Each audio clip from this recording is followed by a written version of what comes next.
महादेव्यै च विद्महे वेदपत्न्यै च धीमहि तन्नः सीता प्रचोदयात्। మేము శతానందుల వారి తరపు నుంచి ఇక్కడికి వేంచేయడం జరిగింది. శతానందులు అంటే ఎవరు? శతానందుడు అంటే అహల్య యొక్క కుమారుడు. అహల్య మీ అందరికీ తెలుసు కదా.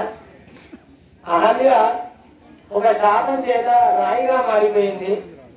ఆ రాయిగా మారిపోయిన అహల్య ఒక ధర్మాత్మ యొక్క కాని స్పర్శ చేత ఆమె శాప విమోచనం అయిపోతుంది అన్న విషయం తెలిసిన విశ్వామిత్రుల వారు మా శతానందుల వారిని మంచిగా చేసుకొని శతానందుల వారిని మంచిగా చేసుకొని ఏమిటంటే ఒక ఇద్దరికి పెళ్లి చేయాలంటే మధ్యవర్తి ఇద్దరిని కలిపే ప్రయత్నం చేస్తాడు.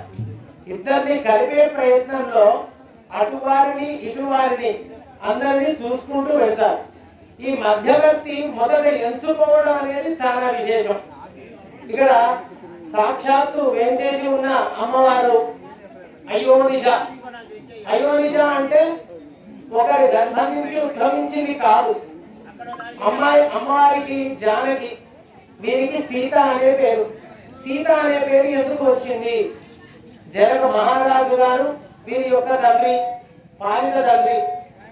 ఆ జనక మహారాజు గారి పేరు క్షీరధ్వజుడు. క్షీరధ్వజుడు అనే మహారాజు గారికి ఈమె భూమిలో దొరికింది.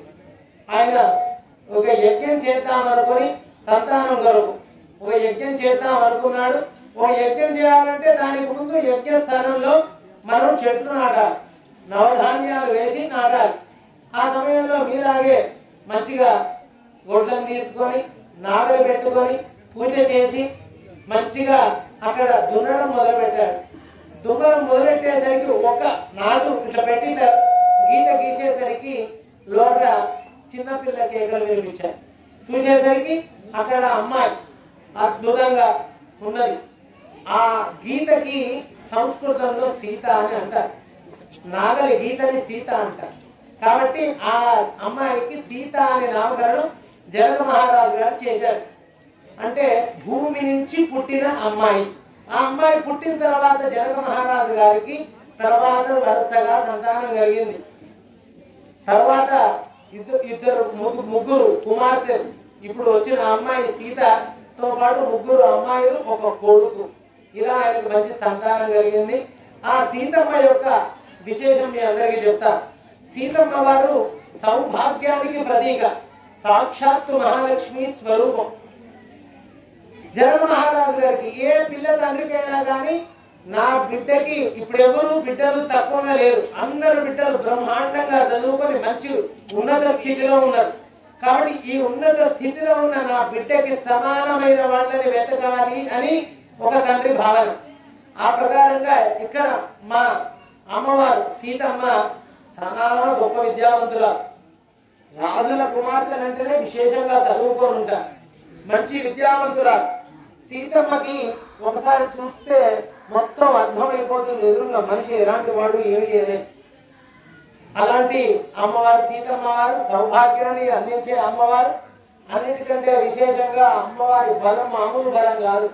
ఆ చిన్నతనంలో బంతితో ఆడుకుంటున్న సమయంలో ఒక ఆసనం మీద, ఆసనం అంటే ఒక బల్లపీట మీద, చక్రాలు ఉన్న బల్లపీట మీద ఒక ధనుస్సుని పెట్టి ఉంచాడు ఆయన తండ్రి. ఆ ధనస్సు పేరు శివధనస్సు. శివధనస్సు అంటే శివుడు ఎప్పుడు పట్టుకుండే ఉండే ధనస్సు.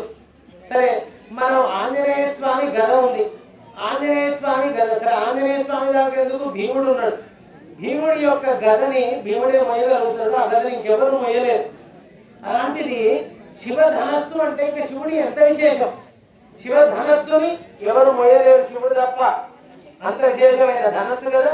అలాంటి ధనస్సు ఒక దగ్గర పెట్టి ఉన్న దగ్గర ఈ సీతమ్మ వారు ఆడుకుంటూ ఆడుకుంటూ మా అమ్మాయి బంతి దాని కిందికి పోయింది.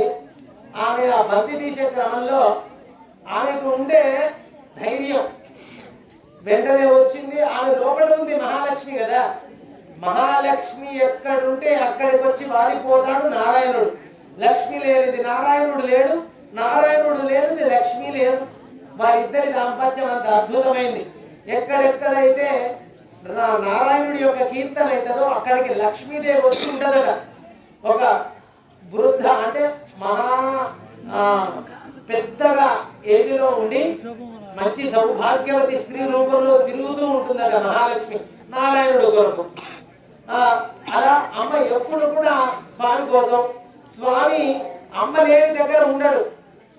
వైకుంఠంలో ఒకసారి ఒక కోపం ఆవేశంలో ఉన్న ఒక ఋషి వచ్చి ఆ నారాయణుడు వక్షస్థానంలో ఎప్పుడు లక్ష్మి ఉంటది, ఆ వక్షస్థానంపై ఒక కాలు పెట్టేసరికి అమ్మ కోపం వచ్చి వెళ్ళిపోయింది.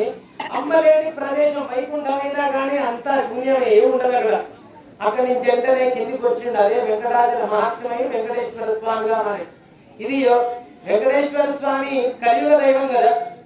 ఈ కలియుగ దైవం అంటే ఎప్పటి కలియుగం? త్రేతాయుగం కంటే ముందు కలియుగం. ఇప్పుడు కలియుగం మనం నడుస్తుంది, దీనికంటే ముందు త్రేతాయుగం కదా. కానీ దశరథ మహారాజు గారు రామచంద్రుడి యొక్క తండ్రి గారు సంతానం లేక బాధపడుతుంటే వెంకటాచలానికి వెళ్లి వెంకటేశ్వర స్వామి స్మరణ చేస్తే కలలోకి వచ్చి కనిపించి అనుగ్రహించిన తర్వాత యజ్ఞం చేస్తే పుట్టారు రామచంద్రుడు, భరతుడు, లక్ష్మణుడు, శత్రుఘ్నుడు. అంటే కలియుగం ఎప్పటి కలియుగం? ఇప్పటి కలియుగం కాదు, ఎప్పటి కలియుగమో కూడా తెలియదు. అలా నారాయణుడు లక్ష్మి కోసం, లక్ష్మి కోసం నారాయణుడు కదా. అలాంటిది శివధనస్సుని ఒక్కసారి ఈమె ఇలా తోసేసరికి అది పక్కకి వెళ్ళిపోయింది. ఆ బంతి తీసుకొని ఇక్కడి నుంచి వచ్చింది.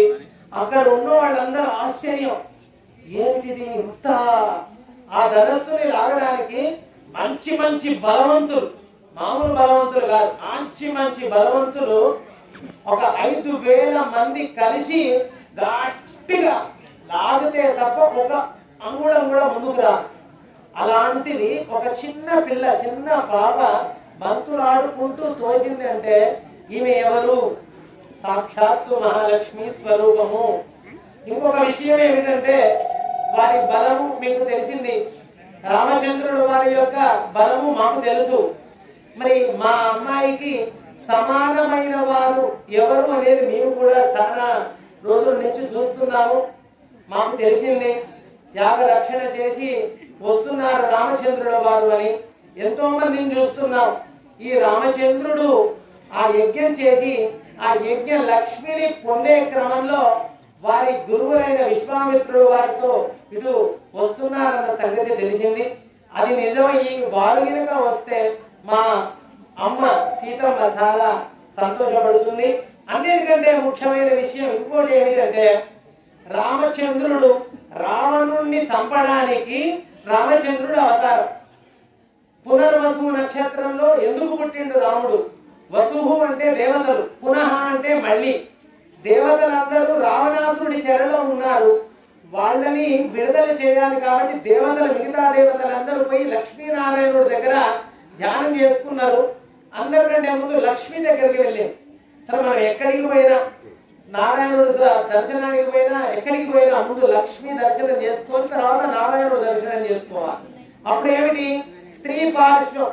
మీ అందరికి అర్థమవుతుంది కదా. సిఫారసు అనే పదం ఎట్లా వచ్చింది అనుకుంటున్నారు? సిఫారసు ఏ భాష అయినా కావచ్చు.